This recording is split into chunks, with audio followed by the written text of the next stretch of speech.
Hello વિદ્યાર્થી મિત્રો, ફરી એકવાર આપનું હાર્દિક સ્વાગત છે આપણી YouTube channel JK study with ફનમાં.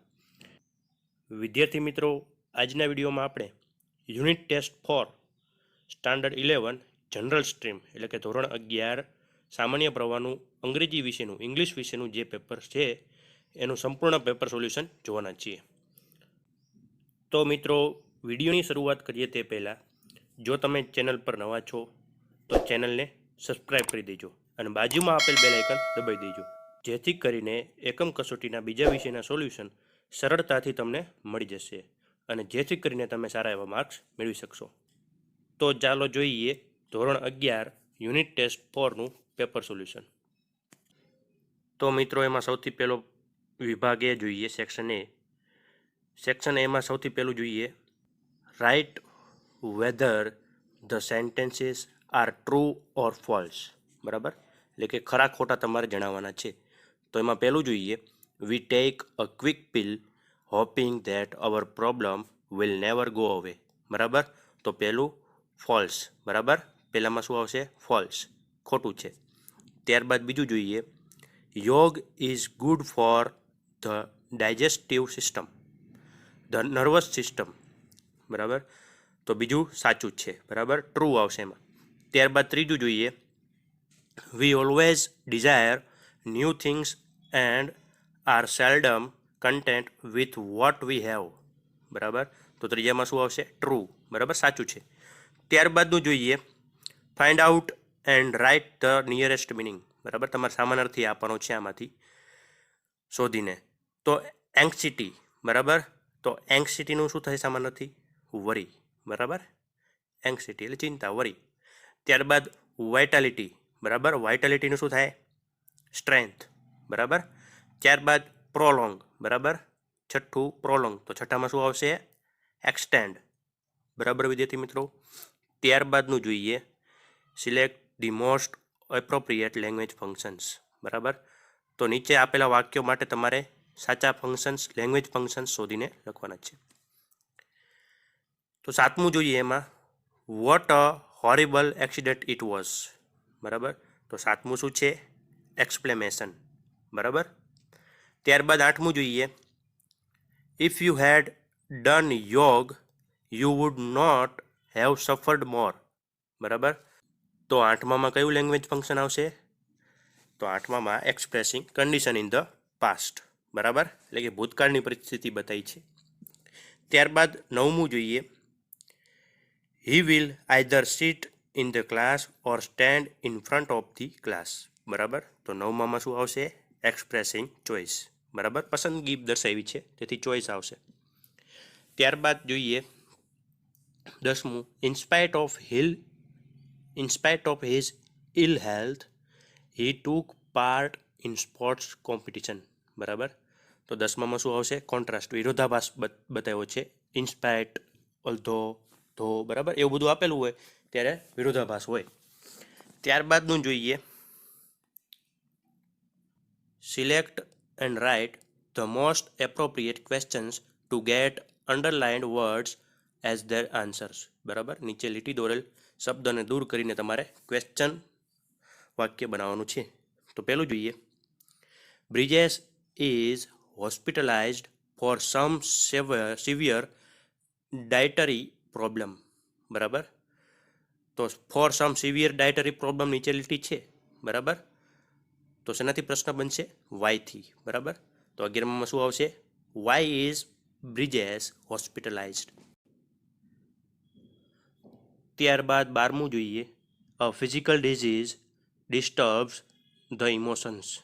બરાબર, તો અહીં ડિસ્ટર્બ્સ ધ ઇમોશન્સ નીચે લીટી છે. બરાબર, તો અ physical disease disturbs the emotions એટલે કે ફિઝિકલ ડિઝીઝ શું કરે છે? બરાબર, તો શું કરે છે એવી રીતે આપણે પ્રશ્ન પૂછવાનો છે. બરાબર, તો એમાં શું આવશે? એ આવશે what does a physical disease do. બરાબર, એટલે કે ફિઝિકલ ડિઝીઝ શું કરે છે. ત્યારબાદનું જોઈએ section B read the extracts and answer the questions. બરાબર, એક્સ્ટ્રેક્ટ્સ વાંચીને તમારે જવાબ આપવાના છે. તો તેમાં 13મો પ્રશ્ન જોઈએ વોટ ડઝ આયુર્વેદ ટીચર્સ. બરાબર, આયુર્વેદ આપણને શું શીખવે છે? તો તેમાં શું જવાબ આવશે? તમે પેરેગ્રાફમાં જોઈ શકો છો. Ayurveda teaches us harmony with nature, simplicity and contentment as keys to well-being. બરાબર. ત્યારબાદનું જોઈએ 14મું. Why does Ayurved connect us with the source of creativity? બરાબર. તો 14માં શું આવશે? Ayurveda connects us with the source of creativity to overcome our psychological problems permanently. બરાબર વિદ્યાર્થી મિત્રો. ત્યારબાદનો પ્રશ્ન જોઈએ. વોટ ઇઝ યોગ? બરાબર. તો તમે પેરેગ્રાફમાં જોઈ શકો છો. તો પહેલી જ લીટીમાં બરાબર, તો યોગ ઇઝ અ હોલિસ્ટિક એક્સરસાઇઝ. બરાબર. ત્યારબાદ 16મું જોઈએ. What are the benefits of યોગ? બરાબર, એટલે કે યોગના ફાયદા શું છે? તો તેમાં જવાબ શું આવશે? યોગ provides physical, mental as well as spiritual benefits. It provides workout for the muscles.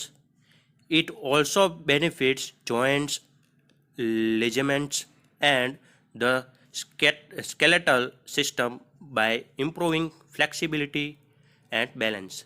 It is good for heart and stimulates the cardiovascular system. It oxygenates the blood and helps strengthen the heart. બરાબર વિદ્યાર્થી મિત્રો. તો આ રીતે તમારે જવાબ લખવાનો છે તેનો. ત્યારબાદ સેક્શન સી જોઈએ. તેમાં પણ પેરેગ્રાફમાંથી પ્રશ્ન જવાબ આપવાના છે.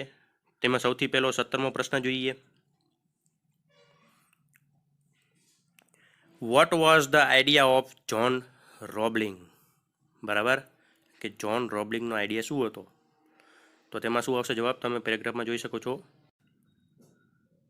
The idea of John Roebling was to build a spectacular bridge connecting New York with the Long Island.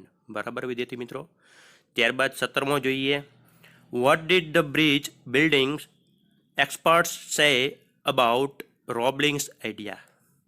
બરાબર. તો 18માં શું આવશે? તમે પેરેગ્રાફમાં જોઈ શકો છો. The bridge building experts said about Roebling's idea that it was an impossible feat and told Roebling to forget the idea. They also said that it just could not be done and it was not practical. બરાબર વિદ્યાર્થી મિત્રો. તો આવી રીતે જવાબ આવશે આમાં. ત્યારબાદનો પ્રશ્ન જોઈએ. પ્રશ્ન number 19. What does CSR ask customer? બરાબર. તો તેમાં શું આવશે જવાબ? CSR ask customer to install love. બરાબર, તમે પેરેગ્રાફમાં જોઈ શકો છો. CSR એટલે કસ્ટમર સર્વિસ રિપ્રેઝેન્ટેટિવ. બરાબર.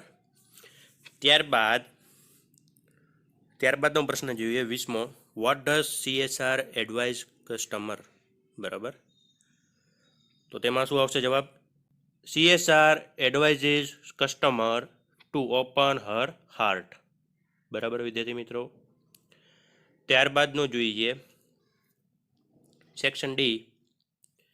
Rajendra Patel has received a pair of sports shoes from Flipkart which is not proper, so write an email for the replacement of it to Flipkart.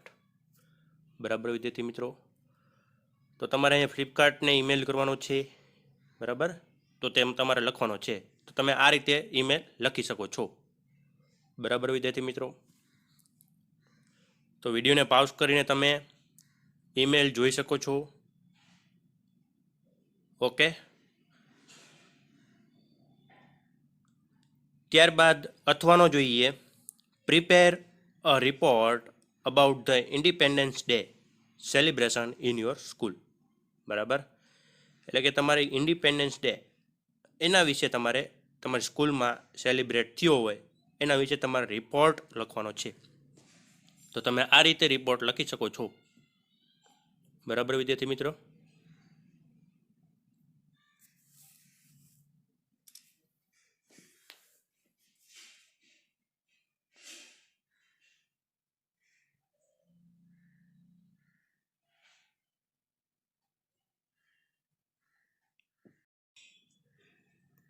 તો વિદ્યાર્થી મિત્રો, આ હતું તમારી યુનિટ ટેસ્ટ ફોર અંગ્રેજી વિષયનું ધોરણ 11નું પેપર સોલ્યુશન.